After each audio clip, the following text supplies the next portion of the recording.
Hotel জিৰণিৰ সমবেত সন্মানীয় অতিথিবৃন্দ সকলোৰে বাবে শুভ দিন বুলি আমি ভাবিছোঁ। বিশেষকৈ যোৰহতীয়া হিচাপে আমি গৌৰৱ অনুভৱ কৰিছোঁ। ইলেক্ট্ৰনিক বাহন চাৰ্জিঙৰ এটা ষ্টেচন আজি আনুষ্ঠানিকভাৱে মুকলি হ'ব। হায়দৰাবাদৰ এটা কোম্পানী জুল পইণ্টৰ উদ্যোগত হোটেল জিৰণিৰ স্বত্বাধিকাৰ সকলোৰে পৰিচিত ব্যক্তি ৰাজেন দত্তৰ সহযোগত এই ষ্টেচনটো মুকলি হ'ব। আজি আনুষ্ঠানিকভাৱে মুকলি কৰিবৰ বাবে আমি কেইবাজনো বিশিষ্ট ব্যক্তিক আমন্ত্ৰণ জনাই আনিছোঁ। তেখেতসকলক মই সৰ্বপ্ৰথমে চিনাকি কৰি দিব বিচাৰিছোঁ আৰু লগে লগে আমি নিৰ্দিষ্ট কৰি থোৱা মঞ্চত আসন গ্ৰহণ কৰিবৰ বাবেও অনুৰোধ জনাইছোঁ। আজি শুভ উদ্বোধনী অনুষ্ঠানলৈ উদ্বোধক হিচাপে আমন্ত্ৰণ জনাই আনিছোঁ আমাৰ সকলোৰে পৰিচিত ব্যক্তি যোৰহাটৰ শান্তনু পূজাৰী তথা নৱনিৰ্বাচিত অধ্যক্ষ অসম ঔদ্যোগিক আন্তঃগাঁথনি উন্নয়ন নিগমৰ শান্তনু পূজাৰী ডাঙৰীয়া। তেখেতক মই সৰ্বপ্ৰথমে মঞ্চত আসন গ্ৰহণ কৰিবৰ বাবে অনুৰোধ জনাইছোঁ। এয়া শান্তনু পূজাৰী অধ্যক্ষ অসম ঔদ্যোগিক আন্তঃগাঁথনি উন্নয়ন নিগমৰ অসম চৰকাৰৰ অধীনৰ। ইয়াৰ পাছতে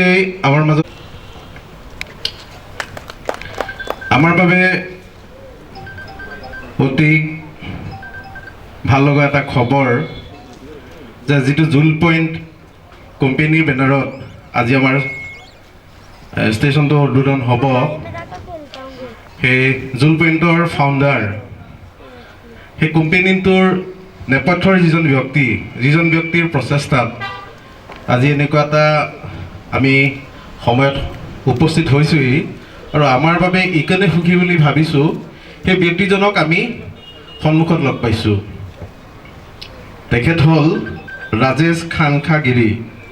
হি is the owner of Jewel Point company.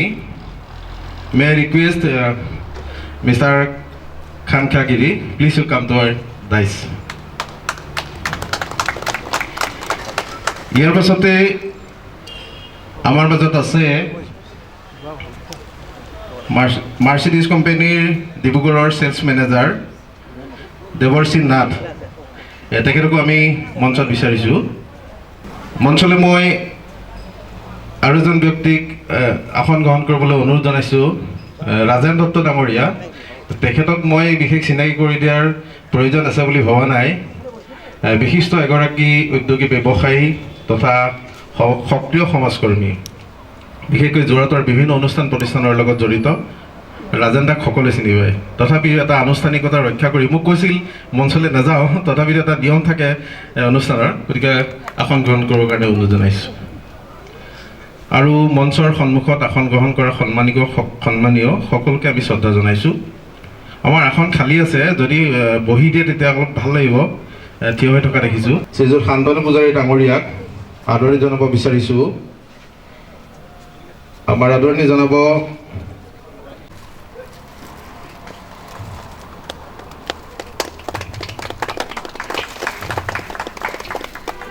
ইয়াৰ পাছতে অসম চৰকাৰৰ পৰিবহণ নিগম তনিষা দাসে।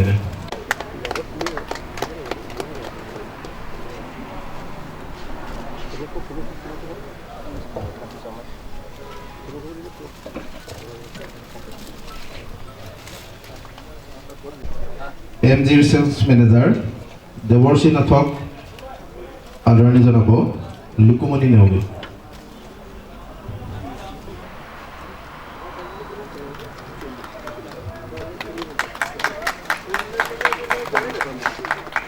আমাৰ আদৰণি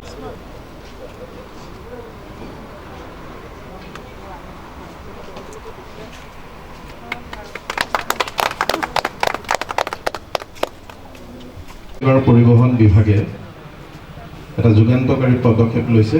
আপোনালোক সকলোৱে অৱগত। জ্যোতিষ্মান গোস্বামী যেতিয়া আমাৰ ফিটা কাটিবলৈ আমাৰ উদ্বোধক ডাঙৰীয়া যাব গতিকে টেকনিকেল কথাখিনি প্ৰেক্টিকেলি সেই তাত ক'ব ইয়াত কোৱাৰ কথা আছিলে তাত ক'লে আপোনালোকে বুজিবলৈ অলপ সহজ হ'ব গতিকে মই এতিয়া আমাৰ যিটো উদ্বোধনীৰ ফিটা কটা অনুষ্ঠান আছে সকলোকে গৈ মই তাত ফিটা কাটা অনুষ্ঠানলৈ যাবলৈ অনুৰোধ জনাইছোঁ আৰু বিশেষকৈ আজি এই অনুষ্ঠানটো আনুষ্ঠানিকভাৱে ফিটা কাটি উদ্বোধন কৰিব শান্তনু পূজাৰী ডাঙৰীয়াই সকলো তালিকা আহক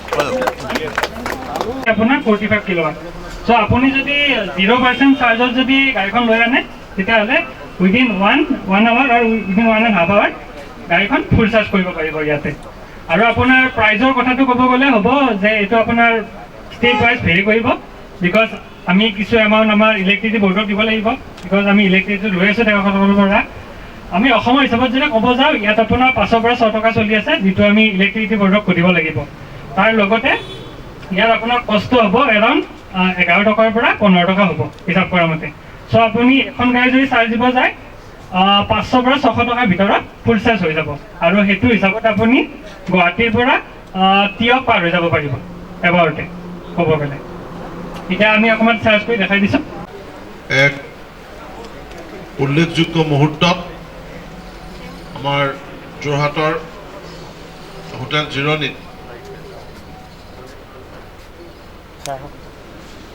আনুষ্ঠানিকভাৱে আৰম্ভ কৰিবলৈ লোৱা অসমৰ এই প্ৰথমটো ইলেক্ট্ৰিক ভেহিকল চাৰ্জিং ষ্টেচনৰ শুভাৰম্ভণি কৰা মুহূৰ্তত ইয়াত উপস্থিত থকা অসম ৰাজ্যিক পথ পৰিবহণ নিগমৰ মাননীয়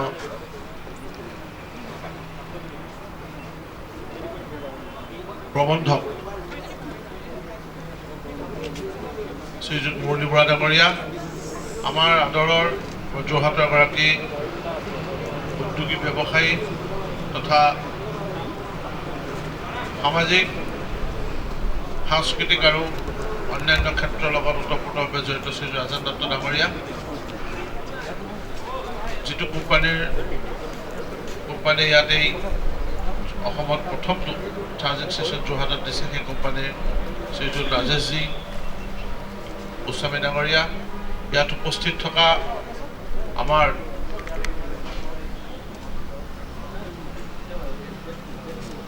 অতি শ্ৰদ্ধাৰ শ্ৰীযুত দিগন্ত বৰুৱা ডাঙৰীয়া যোগেশ ডাঙৰীয়া জীৱকান্ত বৰা ডাঙৰীয়া নয়নজ্যোতি শৰ্মা ডাঙৰীয়া অসম ৰাজ্যিক পথ পৰিবহণ নিগমৰ divisional superintendent electric vehicle charging station আমাৰ ইয়াত যোৰহাটত কৰা হৈছে আৰু তাৰ আজি এটা শুভাৰম্ভণি ইয়াত হৈছে আৰু মই ৰাজেন দত্ত ডাঙৰীয়াক ৰাজেন দাক এইটো কাৰণে আন্তৰিক ধন্যবাদ জনাইছোঁ যে তেখেতে প্ৰথম অৱস্থাত কাৰণ এতিয়া ইয়াৰ সন্মুখত আমি সকলোৱে জানো যে আমাৰ ইয়াত এই ইলেক্ট্ৰিক বাহন খুব বেছিকৈ জনপ্ৰিয় হৈ উঠা নাই আজিৰ তাৰিখত তেনেকুৱা এটা মুহূৰ্তত তেখেতে এনেকুৱা এটা প্ৰত্যাহ্বান হিচাপে লৈ জানিও তেখেতে ইয়াত হাত দিছে আৰু তেখেতেও কোম্পানীটোক সহায় কৰিছে কোম্পানীটোও তেখেতক সহায় কৰিছে তেওঁলোকক আগবাঢ়ি আছে মই দুটা জুন পইণ্ট আৰু আমাৰ ৰাজেন দত্ত ডাঙৰীয়া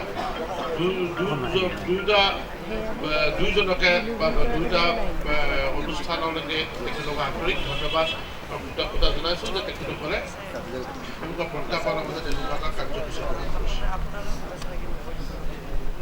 আমি এইটো কথা ইতিমধ্যে প্ৰতীয়মান হৈছে যে আমাৰ ভূগৰ্ভত আমাৰ যিটো আজি যোৱা 200 বা 300 বছৰে ইংলেণ্ডৰ বা উদ্যোগ বিপ্লৱৰ পিছত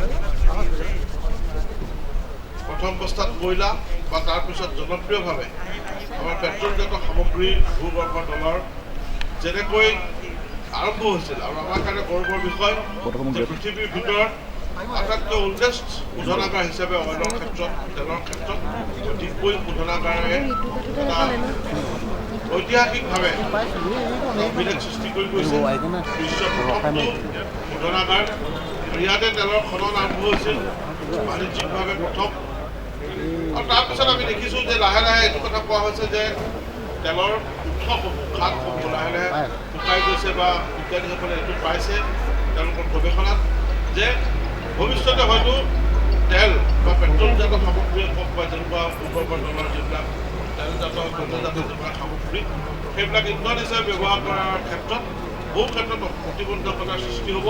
তাৰ প্ৰথম কাৰণটো হ'ল যে প্ৰাকৃতিক যিবিলাক আমাৰ এই উৎসসমূহ লাহে লাহে কমি দিনে দিনে এই ইন্ধনসমূহ ব্যৱহাৰ কৰাৰ সংখ্যাটো আমাৰ বাঢ়ি আহিছে, জনসংখ্যা বৃদ্ধি পাইছে বিভিন্ন কাৰণত।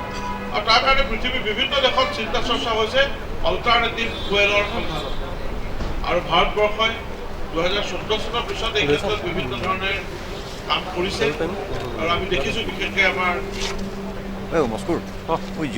এগৰাকী যুগদ্ৰষ্টা প্ৰধানমন্ত্ৰী নৰেন্দ্ৰ মোদী ডাঙৰীয়াই 3টা ক্ষেত্ৰত এটা বিপ্লৱ সূচনা কৰিবলৈ কৈছে, বিশেষকৈ ইন্ধনৰ ক্ষেত্ৰত বিকল্প ইন্ধনৰ সন্ধানত।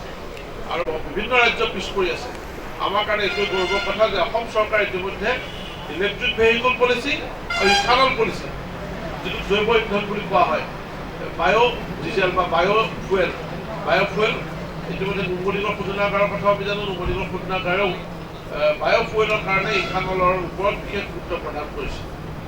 আৰু বিশেষকৈ এই 3টা বস্তুৱে প্ৰথম দুটা এই ক্ষেত্ৰত সম্ভাৱনা বেছি আছে, ইলেক্ট্ৰিক ভেহিকল আৰু লগতে আমাৰ ইথানল। আৰু এই দুটা ক্ষেত্ৰত আমাৰ যথেষ্ট আগবাঢ়িছে। ৰাজ্য চৰকাৰে ইতিমধ্যে পলিচি ইয়াৰ যিটো এটা নীতি এই ক্ষেত্ৰত কৰিছে। আপোনালোকে জানে, মই এই বিষয়ে ডিটেইলছ ক'বলৈ নাযাওঁ। মই অকণমান এই বিষয়ে এইখিনি ষ্টাডি কৰি আছোঁ। কাৰণ আমাৰ যিটো কৰ্পৰেশ্যন AIIDC ইতিমধ্যে ইয়াৰ এটা এজেঞ্চি হিচাপে দুটা ক্ষেত্ৰতে ইলেক্ট্ৰিক ভেহিকল আৰু ইথানল এই দুটা ক্ষেত্ৰতে ৰখা হৈছে। আৰু ইথানলৰ অসমত বিশেষকৈ উদ্যোগীসকলৰ কাৰণে বহু ক্ষেত্ৰত সম্ভাৱনা আছে, প্ৰচুৰ সম্ভাৱনা আছে। ইয়াত মানে তেখেতে ব্যৱসায়ী হিচাপে কৈছে ছাবচিডি আছে। হয়, কিন্তু চৰকাৰে ঘোষণা কৰিছে তেওঁলোকৰ নীতিত ইলেক্ট্ৰিক বাহন আৰু ইথানলৰ ক্ষেত্ৰত প্ৰচুৰ ছাবচিডি আছে। কিন্তু ইথানলটো অলপ ডাঙৰ, ইয়াৰ পৰ্যায়টোত ইয়াত অকণমান বেছি ইনভেষ্টমেণ্টৰ কথা আছে। আৰু ইলেক্ট্ৰিক ভেহিকলটো আমাৰ থলুৱা উদ্যোগীসকলৰ কাৰণে ভাল। আৰু মোক এতিয়া মুৰলী বৰা ডাঙৰীয়াই কথা পাতি থাকোঁতে কৈ আছিলে যে ইয়াৰ যিটো কষ্টিং বিশেষকৈ কাষ্টমাৰ ফ্ৰেণ্ডলি, মানে এজন কাষ্টমাৰে এতিয়া কৈছে আপোনালোকে যে 11 টকা খৰচ কৰে। আপোনালোকক সুধিলে তেখেতেও মোক কৈছে ইতিমধ্যে অসম ৰাজ্যিক পথ পৰিবহণ নিগমে 15খন বাছ আনিছে আৰু তাৰ যথেষ্ট কষ্টিংটো যথেষ্ট কম, যিটো আমাৰ সৰ্বসাধাৰণ ৰাইজকো এই ক্ষেত্ৰত ভ্ৰমণ কৰাৰ ক্ষেত্ৰত যথেষ্ট সহায় সহযোগিতা কৰিব। মই এই ক্ষেত্ৰত বহুত বিষয় ক'বলৈ নাযাওঁ এই মুহূৰ্তত, কাৰণ আমাৰ এইটোৱে সকলো ধৰণে। আৰু আমি ইতিমধ্যে আৰু এটা খবৰ পাইছোঁ, মই নক'লে আগ্ৰহ হৈ যাব। আপোনালোকে সকলোৱে জানে যে ইতিমধ্যে আমাৰ ছ'চিয়েল মিডিয়াটো ওলাই আছে আৰু মিডিয়াই এই বিষয়ে বিস্তৃতভাৱে প্ৰকাশ কৰিছে যে হাইড্ৰজেন চেলৰ ক্ষেত্ৰত অসমৰ প্ৰথমটো যিটো প্লেন, সেইটো অইল ইণ্ডিয়া লিমিটেডে যোৰহাটত কৰিবলৈ সিদ্ধান্ত গ্ৰহণ কৰিছে। আৰু এইটো চৰকাৰৰ নীতি অনুসৰি হৈছে। আৰু এইটো কাৰণেও আমি গৌৰৱান্বিত। আৰু এই তিনিটা ক্ষেত্ৰতে বিশেষকৈ অল্টাৰনেটিভ ফুৱেলৰ যিটো সন্ধান, আৰু সেইটো ক্ষেত্ৰত আমি অসমো ইতিমধ্যে যথেষ্ট আগবাঢ়ি গৈছোঁ। আৰু আগবাঢ়ি যোৱাৰ ক্ষেত্ৰত এনেকুৱা জুল পইণ্টৰ নিচিনা যিবিলাক ব্যৱসায়িক প্ৰতিষ্ঠান তেওঁলোকে যে আগবাঢ়ি আছে তাৰ কাৰণে মই ধন্যবাদ জনাইছোঁ। পুনৰবাৰ সকলোকে মই আন্তৰিক ধন্যবাদ।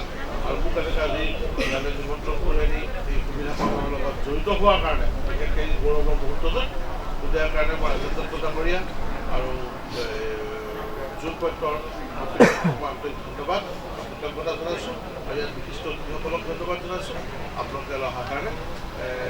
আৰু এই ঐতিহাসিক মুহূৰ্তত আৰু আমি সকলোৱে চিন্তা চৰ্চা কৰিব হ'ল। আৰু এইবিলাকে আমাৰ বিশেষকৈ নিয়োগ সৃষ্টিৰ ক্ষেত্ৰত, এমপ্লয়মেণ্ট জেনেৰেশ্যনৰ ক্ষেত্ৰত যথেষ্ট সহযোগিতা আগবঢ়াব। বিশেষকৈ কৈছোঁ যে আমাৰ বিশেষকৈ থলুৱা উদ্যোগীসকল যিসকলে কিবা কিবি কৰিব বিচাৰিছে, নতুন ব্যৱসায়ৰ কথা চিন্তা কৰিছে, তেওঁলোকে এই ক্ষেত্ৰতো বিশেষকৈ মই কৈছোঁ যে ইথানলটো অকণমান কষ্টলি হৈ যায়। তাৰ বহুত ডাঙৰ ডাঙৰ কোম্পানী, ডাঙৰ ডাঙৰ প্লেয়াৰ এই ক্ষেত্ৰত আহিব, কিন্তু আমি এই ক্ষেত্ৰটোৰ লগত বিভিন্ন ধৰণে ইয়াৰ লগত জড়িত হ'ব পাৰোঁ। সকলোকে ধন্যবাদ জনাই হ'বলগীয়া দুআষাৰ ইয়াতে সামৰণি মাৰিছোঁ। পইণ্টৰ যিজন চিফ এক্সিকিউটিভ অফিচাৰ মিষ্টাৰ ৰাজেশজী, আমাৰ কাৰণে আজি গৌৰৱৰ কথা যে প্ৰথমটো পেছেঞ্জাৰ ছাৰ্ভিচেছ ষ্টেচন যোৰহাটত অনুষ্ঠিত হৈছে। যদিও আজি 2 বছৰৰ আগতে পৰিবহণ নিগমত বাছৰ কাৰণে গুৱাহাটীত প্ৰতিষ্ঠা হৈছিল চাৰ্জিং ষ্টেচন, আৰু এটা প্ৰতিষ্ঠা অলৰেডি কাম কৰি আছে বিশ্বনাথ চাৰিআলিত, আৰু এটা তেজপুৰত কাম চলি আছে। এই মাহৰ ভিতৰতে সেইটো অপাৰেশ্যনেল হ'ব। কিন্তু আমি প্ৰত্যেকজন ব্যক্তিৰ এজন দায়িত্ব আছে যে প্ৰত্যেকজন ব্যক্তিয়ে আমি জানো যে পৃথিৱীত যিটো পলিউশ্যনৰ ক্ষেত্ৰত গোটেই পৃথিৱীয়ে এতিয়া চিন্তা কৰিব লগা হৈছে, তাৰো ব্যতিক্ৰম নৰ্থ ইষ্ট নহয়। নৰ্থ ইষ্টতো পলিউশ্যনৰ ক্ষেত্ৰত বহুতো প্ৰব্লেম আহিছে, যাৰ কাৰণে আমি সকলোৱে দেখিবলৈ পাইছোঁ। গতিকে ব্যক্তি হিচাপে আমাৰ প্ৰত্যেকজন মানুহৰে দায়িত্ব যে নেচাৰৰ প্ৰতি কিছু হ'লেও কৰাৰ, আৰু সেইটোৱেই এতিয়া অল্টাৰনেটিভ ফুৱেল হিচাপে আমাৰ কিছুমান কৰিব লগা হৈছে। যে আমি উদ্যোগীকৰণ কৰিবলৈ গৈ যিখিনি আমি কাৰ্বন পৃথিৱীৰ কাৰণে এৰি দিছোঁ, যিটোৱে আমাক আজি বহু সমস্যাৰ সৃষ্টি কৰিছে, সেই সমস্যাৰ পৰা মুক্তি পাবৰ কাৰণে অল্টাৰনেটিভ ফুৱেল কিছু ডেভেলপ কৰা হৈছে ভাৰত চৰকাৰৰ উদ্যোগত। তাৰে এটি হ'ল চাৰ্জিং ষ্টেচন, ইলেক্ট্ৰিক বাহন। আৰু ইলেক্ট্ৰিক বাহনৰ লগতে আমাৰ অধ্যক্ষ ডাঙৰীয়া অলৰেডি কৈছে যে অল্টাৰনেটিভ ফুৱেল হিচাপে আমাৰ ইথানল আৰু হাইড্ৰজেন চেল, এই দুইটা বিধ চৰকাৰে উদ্যোগত অলৰেডি আগবাঢ়িছে কামখিনি। পৰ্যায়ক্ৰমে সেইখিনি বাহনো আমাৰ তাত আহিব। মই ভাবোঁ যে যোৰহাটবাসীৰ কাৰণে এইটো ডাঙৰ এটা অনুষ্ঠান হৈছে, যিটোত তেখেতসকলে অলপ হ'লেও ৰাইজৰ প্ৰতি মানে যিটো পলিউশ্যনৰ যিটো হেৰি অলপ হ'লেও তেখেতসকলৰ যোগাব, তেখেতসকলে এই পলিউশ্যন কণ্ট্ৰল কৰাত সহায় কৰিব। তাকে কৈ মই বেছি আৰু দীঘলীয়া নকৰোঁ। চবকে ধন্যবাদ জনাইছোঁ। আৰু আজি MG টিমৰ ফালৰ পৰা আমি ইয়াতে পাৰ্টিচিপেট কৰিব পাৰিছোঁ, সেইটো আমাৰ কাৰণে এটা সুখৰ কথা। We are proud and privileged to be here, to be participated as a automotive partner of Jewel PowerPoint. So, being as a MG at a company, Morris Garages, a British company, সদায় social responsibilities পালন কৰি আহিছে, য'ত এতিয়াও বৰ্তমানে আমাৰ কোম্পানীয়ে য'ত women empowerment, child education, এইবিলাক এনেকুৱা ক্ষেত্ৰত মানে নিজৰ ছ'চিয়েল ৰেছপনচিবিলিটিজ পালন কৰি আহিছে আৰু ভৱিষ্যতেও কৰি থাকিব। আৰু তাৰে এটা step MG EV, ZS EV, যোনটো আমি অট'মোবাইল ছেক্টৰত কওঁ যে ফিউচাৰ ইজ EV, ভৱিষ্যত হৈছে গৈ ইলেক্ট্ৰিক ভেহিকেল। চ' প্ৰত্যেকটো মেনুফেকচাৰাৰে লাহে লাহে EVৰ ফালে মুভ কৰিছে, মেনুফেকচাৰিং আৰম্ভ কৰিছে। আপোনালোকে সোনকালে দেখা পাব মাৰ্কেট লিডাৰ নিচিনা কোম্পানী মাৰুতি, হুণ্ডাই চবে EV ভেহিকেলছ লৈ আহি আছে বজাৰত, কাৰণ ভৱিষ্যতে অল্টাৰনেট ফুৱেল যোনটো লাহে লাহে EVৰ ফালে শ্বিফ্ট হ'ব। চ' এইটো এটা ষ্টেপ আমাৰ নৰ্থ ইষ্টতো আহিছে, আৰু আমি ইয়াতে ছাৰ্ভিচ প্ৰভাইডাৰ হিচাপত আছোঁ। যিকোনো ধৰণৰ service, EV related queries, EV ভেহিকেলছৰ কাৰোবাৰ জানিব লগা থাকে, আমাৰ টীমো ইয়াতে আছে আৰু বিশেষকৈ ক'ব পাৰিব তেওঁলোক এক্সপাৰ্ট। আমি আমাৰ টীমটোক মটিভেট কৰোঁ, being as a sales head. আমাৰ টীম মেম্বাৰ চব ইয়াতে আছে। EVৰ বিষয়ে যদি আৰু বিশেষ জানিব বিচাৰিছে, ডেফিনেটলি এওঁলোক আছে ইয়াতে, এওঁলোকে আৰু বিশেষ ভালদৰে ক'ব পাৰিব। চ' চবকে ধন্যবাদ জনাইছোঁ এইটো সুযোগ দিয়াৰ কাৰণে। আশা কৰিছোঁ ভৱিষ্যতেও আমি এনেকৈ লগ পাই থাকিম। ধন্যবাদ। অনুষ্ঠানটো শেষ নোহোৱা পৰ্যন্ত যাতে কোনো নাযায়, নাই আৰু খুব 10-15 মিনিটত আমাৰ অনুষ্ঠানটো শেষ হ'ব। এতিয়া আমি এনেকুৱা এজন ব্যক্তিক আপোনালোকৰ সন্মুখত থিয় কৰাম, সুদূৰ হায়দৰাবাদৰ পৰা আহিছে। জুল পইণ্ট যিটো কোম্পেনীটো যি প্ৰতিষ্ঠা কৰাৰ মূল ব্যক্তিজন, মই ভাবিছোঁ তেওঁ খুব প্ৰাউড ফিল কৰিছে। নিজে গঢ়া এটা কোম্পেনী যেতিয়া অসমত এনেকুৱা ধৰণে আহি নিজে চাই এটা পৰিৱেশ দেখে, খুব প্ৰাউড ফিল কৰিছে বুলি মই ভাবোঁ।